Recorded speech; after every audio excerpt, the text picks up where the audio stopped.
think you started your question, so I had the similar thing. Not only ASEAN, but what about neighboring Bangladesh, Nepal, Bhutan? How does the Seven Sisters fit into the Lucas doctrine, and will Britain benefit from it? Thank you, sir. Thank you for giving me the opportunity. There was, of course, Manoj Haji is from Bihar, and that is also, I consider, a part of East. And defense expert has very eloquently spoken about the Indo-Pacific, the strategic importance of Indo-Pacific. The lady here, Mrs. Khan, she's spoken about the economic aspects, and I completely agree. There is one thing which I would like to explain to everyone else, is that we're talking about India.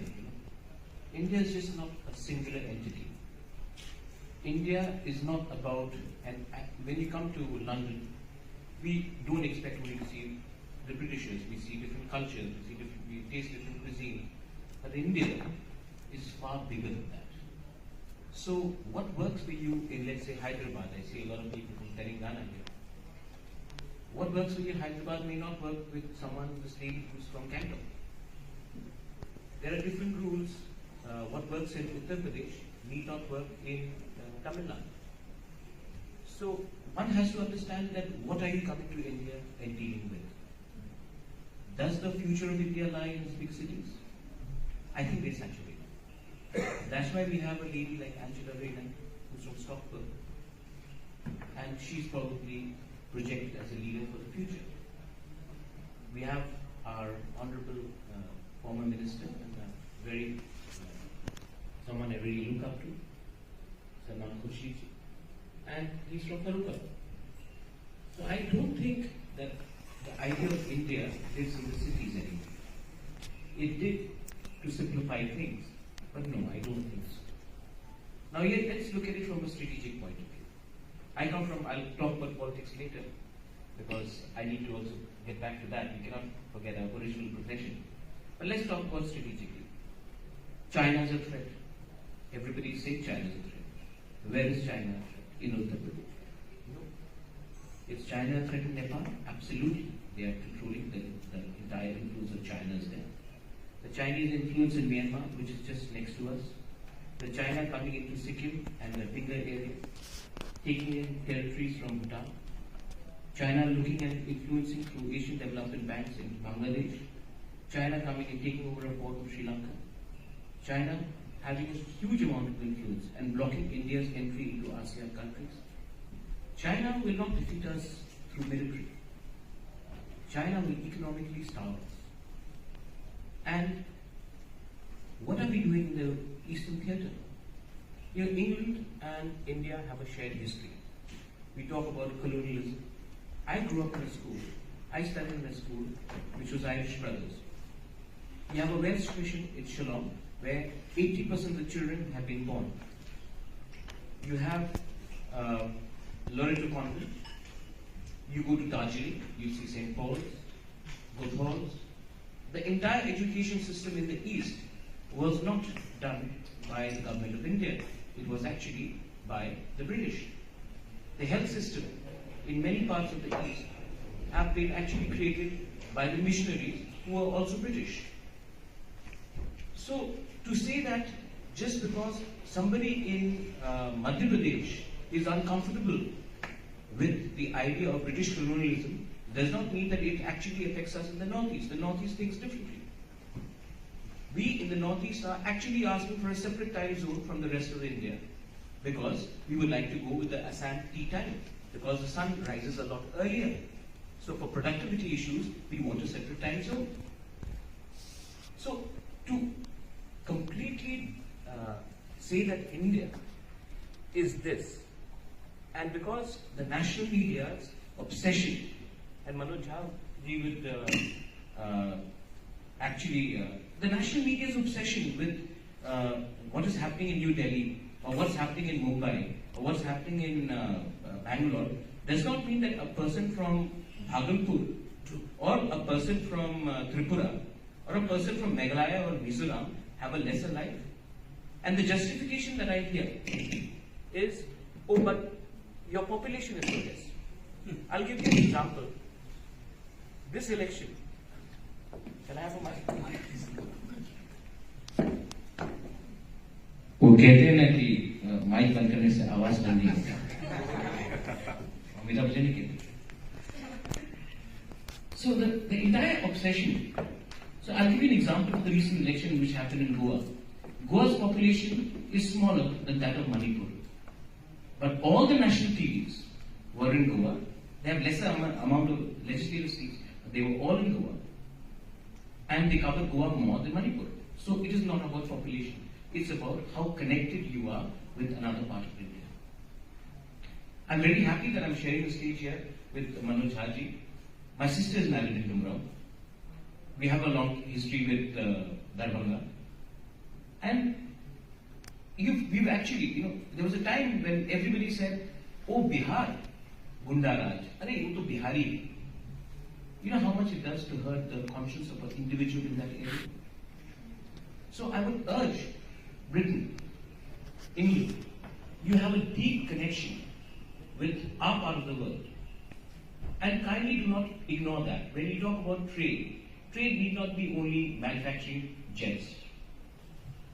Our region is pristine with mountains, rivers.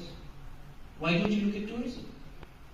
You will not be able to compete with a Taj or a ITC in Bombay or Delhi. But you could look at tourism in our part of the world. You could look at agriculture. You could look at trade. There is a road from Manipur which goes all the way up to Thailand. Who built that road? Well, not us. It was definitely not Nitin Gadkari. It was General Stilwell. It is still there. These routes need to be explored. Linkages to Bangladesh. We all look upon Bangladesh, some people even call them through different names, which I will not say here. Bangladesh's economy is growing faster than ours. In fact, their output is far more than ours. Can we ignore such a big population? Can we identify a population purely on the basis of how they look, what they speak, or which religion they preach? No. So if India needs to actually come up in the global forefront, India will need to get away from this national state politics. Yes, there was a time when we needed to assert ourselves. Shashi Tharoor has done it many times in the British Parliament and all that. But beyond the rhetoric, there has to be productivity. What is that productivity? The productivity is why is everyone doing business in China? We can all talk about human rights. We can all talk about lack of democracy. But the ease of doing business is faster there, it's easier there. But when it comes to Britain and India, not only have we inherited civilization, we have also inherited a deep-rooted bureaucracy which is in India and is in Britain. And that's why the problem I don't see is between the politicians. I see it more between the red tapeism which exists.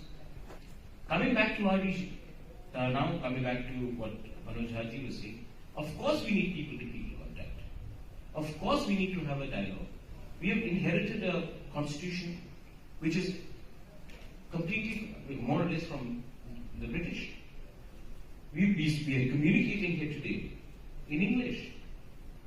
The language which in people in my state, my tribe, we belong to a small tribe, Tripurasa people, very small tribe.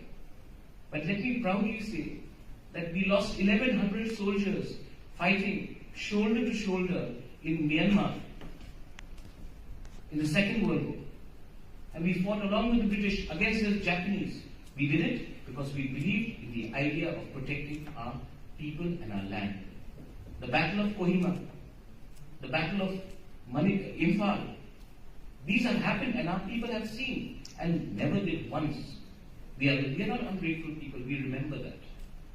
So I urge all of you all to even explore that part of India, where you will not be bowed down by hostilities of the past. India loves a lot of things English. That we are today, Tripurasa people today, are asking for a language to be written in a script which is Latin, Roman, English. Because we understand that tomorrow if we have to go and seek opportunities, it is always easier to learn English. Today, an Indian has an advantage over the rest of the world, unlike, let's say, a Chinese or someone from a Latin country, because when they come, they already know the language. We do not come trying to grasp hold of the language. We know the language. Our pronunciation may be slightly off here and there, but the entire IT industry has actually boomed compared to our neighbors is because of our proficiency in English. I've never studied outside. I've never gone to Oxford, Cambridge. I've never studied in Delhi. I've never studied in Bombay, Mumbai. I've studied in Northeast. But I think my English is pretty alright for you all to understand what I'm saying. So, education is another area where I think that you all should look into it. Quality education. Healthcare. You already have a legacy of healthcare in our part of the world. Healthcare is again, when Manoj Jhanti says, people-to-people contact. What is the biggest contact? Healthcare. Healthcare can shape and move wonders in this world. Healthcare is something you should look at. Tourism is something you should look at. Because tourism is not only about building hospitals, sustainable tourism is something you should look at. Energy, climate change. We all worry about climate change. We are rich in resources. But we do not want to engage in mining. We do not want to engage in coal mining, limestone mining. We do not want to deplete our resources, our nature. So how about looking at green energy? Green energy is something because, again, while Northeast is rich in its rivers, we are bound by only a chicken's neck. Again, someone from Sikkim would be able to let you understand that. It's a chicken's neck. And while we are resource rich, we need clean energy. Our transmission lines don't come when there is an avalanche, or when there is an earthquake, or there is a landslide, there rains, storms. We don't have electricity for 5-6 days. How about having captive power plants? How about having green energy where we do not need to depend on a transmission line? So these are areas that I urge the West, the British, the English, should look at that. And please come to our part of the world. I have not come here to pitch about the rest of India. There are many more capable people here who will pitch about the rest of the country. What I've come here is to pitch about my part of the country, and we love our country. But we want you to explore something where there will be less hostility, there is direct land links. With the Chittagong Hill Port, you have a direct port link. And come with English, come with the language education, come with healthcare, come with tourism, come with green energy, and we will be more than happy to accept you with welcoming arms. We have done it before, and we will do it again. And that is a commitment that we can give you, and this is a commitment which will remain. It has remained for centuries, and it will remain for the decades to come. But you have to take the first step. Well, I come back. Thank you.